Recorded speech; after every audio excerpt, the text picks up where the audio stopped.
Ferraris are at the top of the automotive food chain. They occupy a rare realm of exotic cars that are built in small quantities. Like fine art, they're purchased by people who can afford to satisfy their passions. These are cars with racing pedigrees that sound as good as they look. It all began with the vision of one man, Enzo Ferrari. Ferrari fell in love with racing when he was just a young boy. It was an exciting sport that captured his imagination.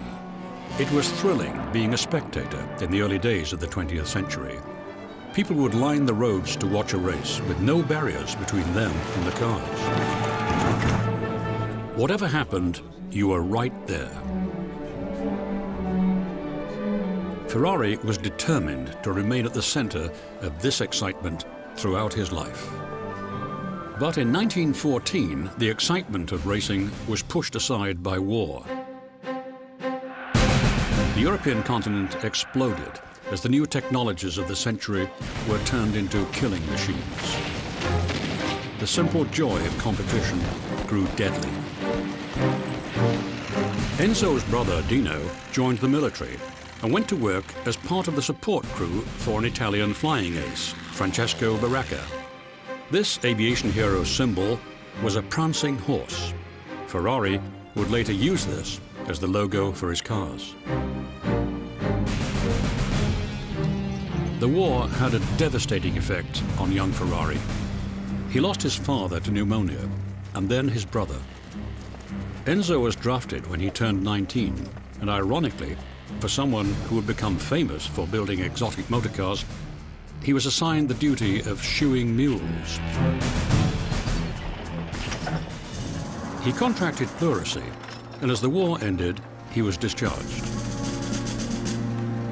He joined the thousands of other former soldiers who were now looking for work.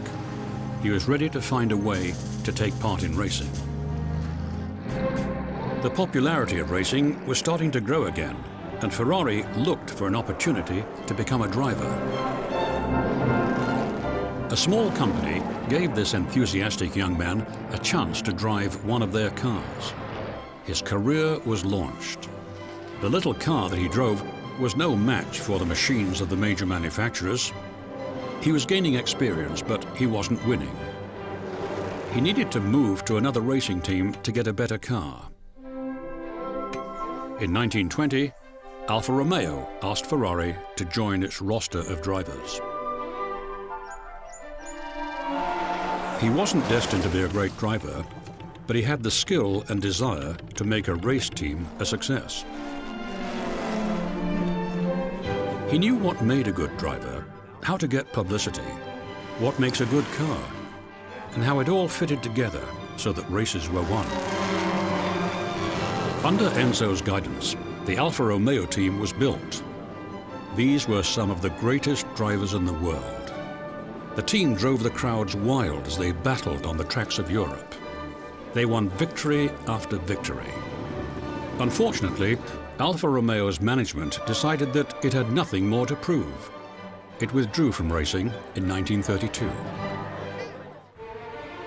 Ferrari used this setback as an opportunity to grow his own racing team, the Scuderia Ferrari. Enzo took the stable of Alfa team drivers with him. Antonio Ascari, Achille Bazzi, Giuseppe Campari and Tazio Nuvolari started to win under Ferrari's prancing horse banner. One driver stood out among the rest, Tazio Nuvolari. He was the most talented and famous. He had an unorthodox driving style, and his pit stops turned into an emotional opera. His wild driving and charm endeared him to the fans. Winning endeared him to Ferrari. This team seemed to be unbeatable. Even though they weren't officially racing, Alfa kept providing the cars, and the drivers kept winning.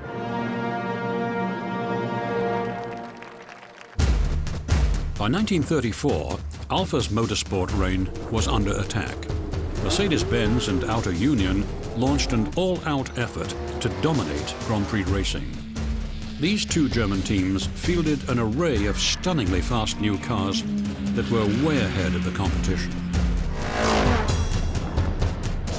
Ferrari wasn't convinced that the Germans couldn't be beaten.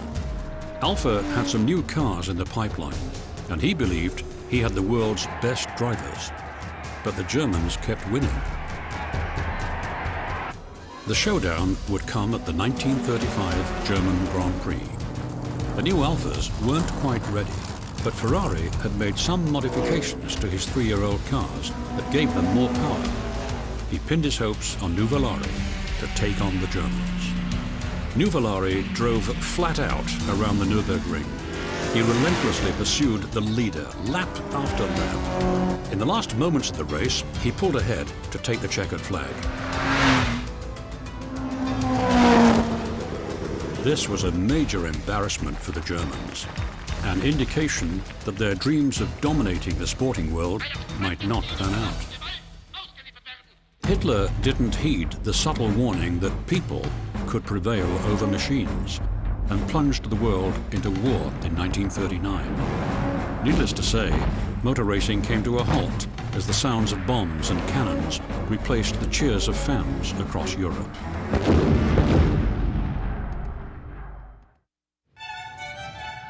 After the war, the European auto industry was in ruins. Ferrari retreated to a shop in Maranello and began to build his own cars. Finally, he had the opportunity to realize his dreams. He was free to make cars that incorporated everything he'd learned about racing. It would take 2 years of hard work to fashion the first Ferrari. The 125 rolled out in 1947, and the world took notice. Only 3 of these lightweight and fast cars were built. They were elegant and distinctive. The interior was bare bones. Just the essentials necessary for competition driving were included: bucket seats, a 5-speed gearbox, and a steering wheel.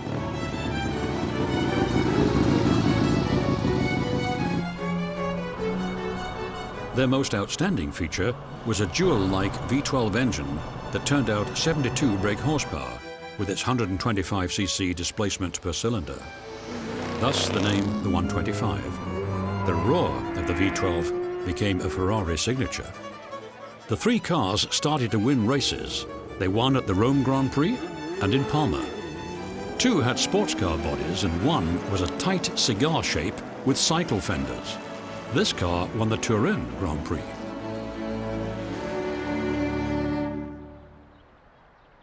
The cars were modified by boring out the engines to 166 cc's per cylinder. The Turin winner became known as a Type 166. The first car is thought to have disappeared, but the second car eventually ended up in the garage of a proud California collector. This is considered to be the oldest surviving Ferrari. It was raced in Argentina, but eventually made it back to Italy. After many years of racing, it was brought to America and restored. It set the stage for all Ferraris that followed. By 1950, Italian motorsports had fully recovered from the war. Ferrari was not the only racing team. His former benefactor, Alfa Romeo, was heating up the competition. They took a page from Ferrari's playbook and pursued the world's best drivers. Top of their list was Argentinian Juan Manuel Fangio. Fangio and his Alfa seemed unstoppable. Ferrari didn't give up. In 1951, he took on Alfa at the British Grand Prix. His new cars beat Fangio and the Alfa Romeos.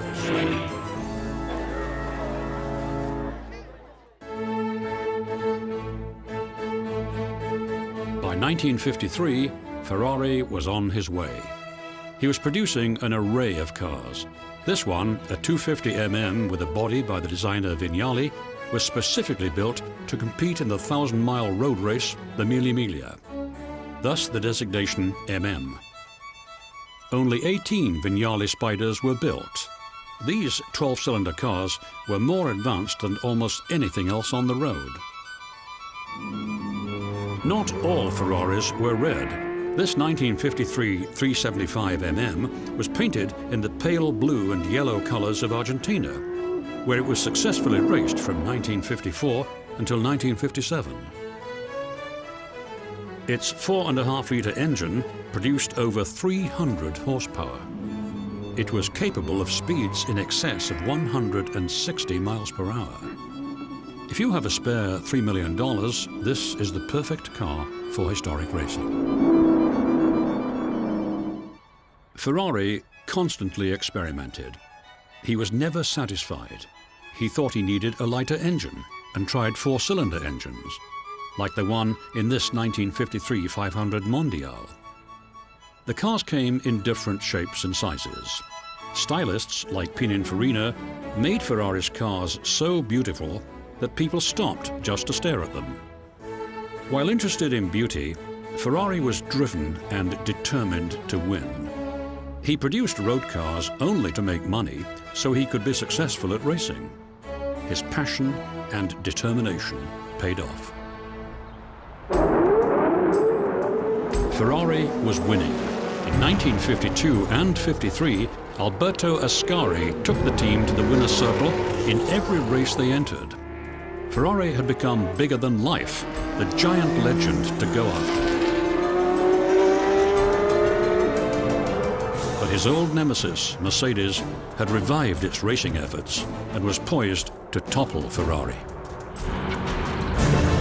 They hired Fangio away to pilot their powerful machines. Fangio could average 120 miles per hour in a race and demolish the competition. Mercedes and Ferrari were pushing the limits of what could safely be driven on the tracks of that era. A string of accidents horrified the public. Alfa alone lost 3 drivers. Then, in 1955, a Mercedes veered off the course at Le Mans and tore through the crowd. Over 80 spectators died. This series of tragedies prompted Alfa Romeo, Lancia and Mercedes-Benz to withdraw from Grand Prix racing. This left the field wide open for Ferrari. He continued to create race cars and also sports cars for the streets. These kept the factory doors open and gave enthusiasts around the world cars that were fun to drive.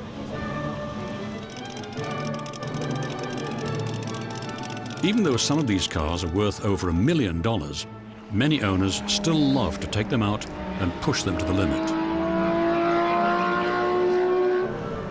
The Ferrari company recognized this and launched the Ferrari Historic Challenge, a series of races for semi-professional and gentleman drivers. The cars are divided into 3 categories: single-seaters, drum brakes, and discs. Initially, races were just for the rarest Ferraris with a competition past. But in 1999, the series was expanded to include Maseratis as well. This not only increased the number of entrants, it added a little taste of historic rivalry.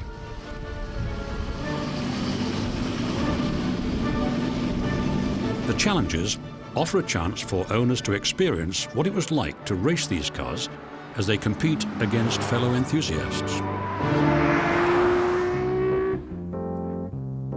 By 1960, Ferraris were the uncrowned kings of automotive style and fashion.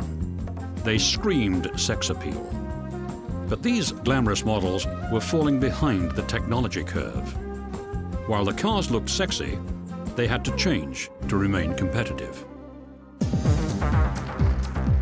Other Grand Prix teams were fielding mid-engine cars, and Ferrari soon followed with the 250 LM. This was Ferrari's first mid-engine model. He had to produce 100 of these in order to compete in the production sports car class. He only built 40, but he convinced the sponsoring organization, the FIA, that the 250 LM was just the latest variation of another car series. As a result, he qualified. Ford and others, like Carroll Shelby, protested.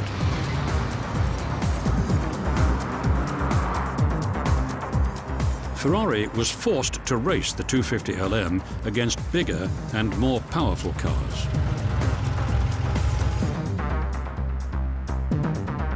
Henry Ford II was taken with the audacious Enzo Ferrari and his cars. Ford wanted to compete in European racing and decided the easiest way to do this was to buy Ferrari.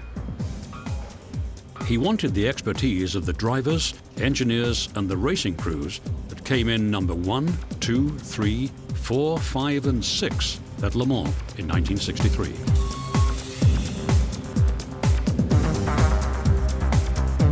Ferrari was interested in having Ford's enormous resources at his disposal. Negotiations proceeded. Ford flew to Italy to sign the contract, but Ferrari had one question: who would make the final decisions? When Ford said it would be him, Ferrari showed the visitors the door. Ferrari just couldn't give up control of his company, especially racing.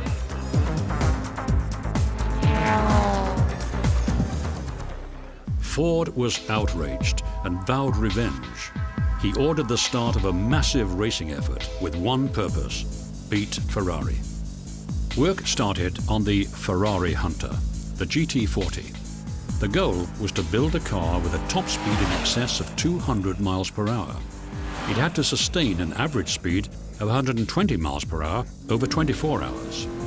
This is what it would take to beat Ferrari at Le Mans.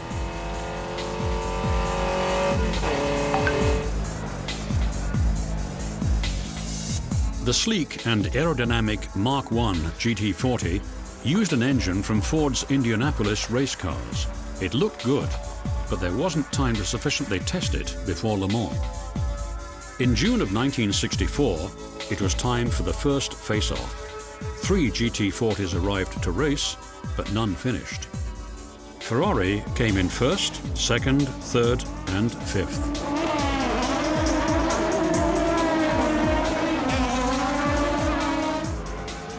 Ford came back the next year with 2 modified Mark II GT40s. Both cars dropped out. Ferrari took first and second in the 250 LM that Ford had protested, and third in another car. Ford hoped Carroll Shelby could lead them to victory. He was told to do whatever it took to beat Ferrari. It's rumored that Ford had spent almost $1 billion on the GT40 program. He let Shelby know that money was not a problem.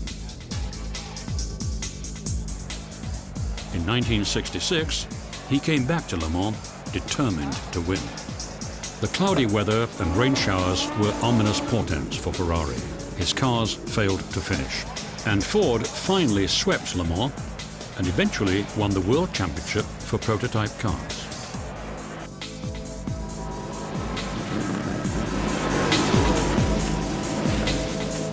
Ford finally knocked Ferrari off the podium.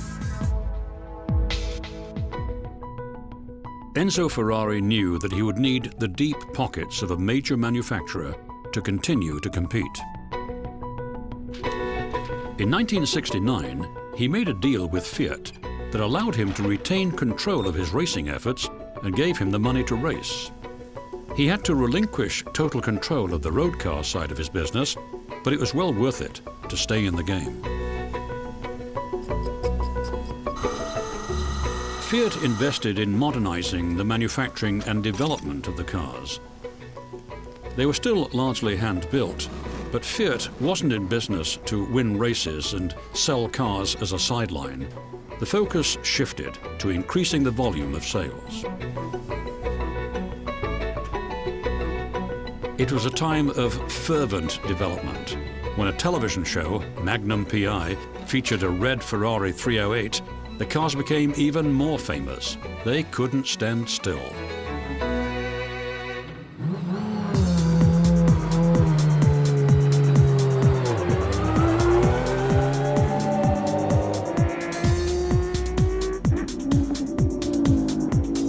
In 1985, new cars like the 12-cylinder Testarossa and the 8-cylinder 288 GTO won over Ferrari fans around the world. A top speed of 180 miles per hour made the Testarossa, or Redhead, a must-have for anyone born with a speed gene.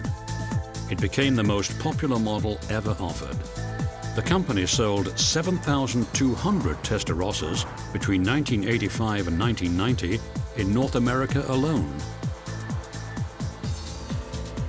While Fiat worked on the road cars, Enzo Ferrari continued to do what he did best: build racing teams.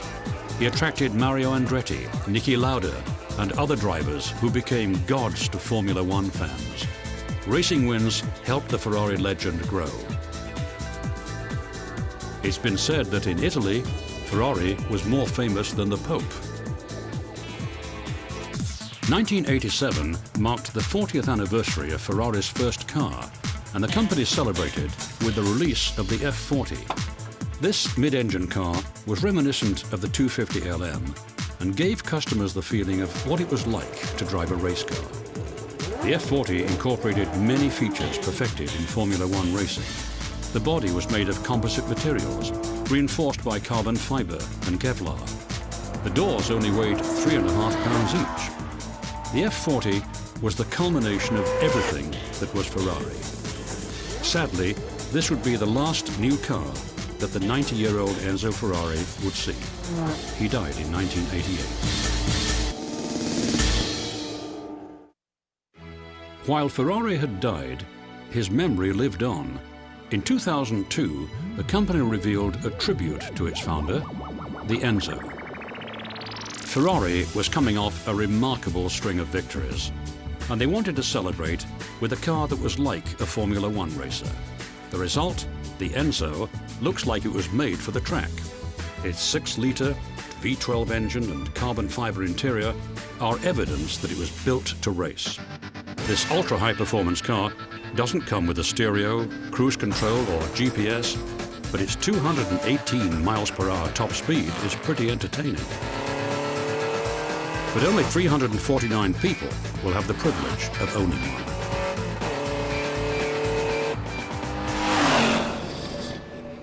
Limited production became a mantra at Ferrari. Trying to build as many cars as possible could affect quality and tarnish the company's reputation. They'd build only as many cars as they could do well. Since there were more potential buyers than vehicles, this would also help to keep the prices up. People craved the hand-built touches, the painstaking attention to detail, and the stunning performance. All Ferrari hallmarks.